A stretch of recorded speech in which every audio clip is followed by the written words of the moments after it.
Bonjour, Zineb Amarti, coach scolaire certifiée, fondatrice de Smart Coaching Scolaire. Aujourd'hui, dans Cap sur la rentrée, nous allons traiter le sujet du harcèlement. Le harcèlement se définit comme une violence répétée qui peut être verbale, physique ou physiologique. Elle est le fait d'un ou plusieurs élèves à l'encontre d'une victime qui ne peut se défendre.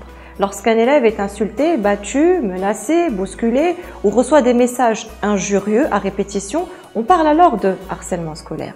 Le harcèlement existe également à travers Internet et les nouvelles technologies de l'information et de la communication, comme les réseaux sociaux, comme les smartphones, les forums, les chats, les jeux interactifs. Il peut alors prendre la forme d'une propagation de manière répétitive et massive des photos, vidéos, rumeurs ou aussi propos malveillants, toujours à l'égard d'une seule personne. C'est ce qu'on appelle le cyberharcèlement. Il y a trois caractéristiques du harcèlement scolaire. D'abord, il y a la violence, c'est un rapport de force et de domination entre un ou plusieurs élèves et une victime isolée. Il y a aussi la répétitivité, il s'agit d'agressions qui se répètent dans le temps et qui peuvent durer aussi. Et l'isolement de la victime est souvent isolée, plus petite, plus faible ou plus forte ou plus grande, donc il y a une différenciation. Le harcèlement se fonde sur le rejet de la différence et sur la stigmatisation de certaines caractéristiques, à savoir l'apparence physique, le poids, la taille, la couleur, type de cheveux, le sexe, identité du genre, par exemple un garçon jugé trop efféminé ou une fille jugée trop masculine. Il y a aussi l'handicap, il peut être physique, psychique ou mental. Il y a le trouble de la communication, à savoir le bégaiement ou le bredouillement. Il y a l'appartenance à un groupe social ou culturel particulier. Et il y a enfin des centres d'intérêt tout simplement différents du harceleur.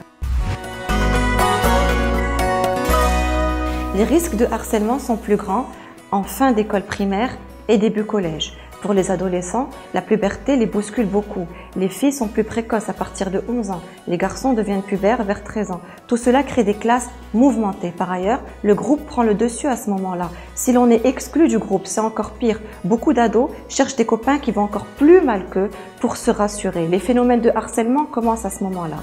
Face à cela, il y a des conséquences. D'abord, il y a les troubles de l'apprentissage. Les enfants passent les études au second plan.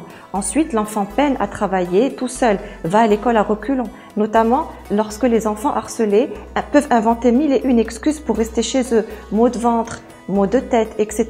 Des troubles aussi de l'alimentation peuvent être remarqués, ainsi que des troubles physiques. Dans les cas les plus graves, les jeunes harcelés peuvent souffrir d'épisodes dépressifs et de perte de poids importants.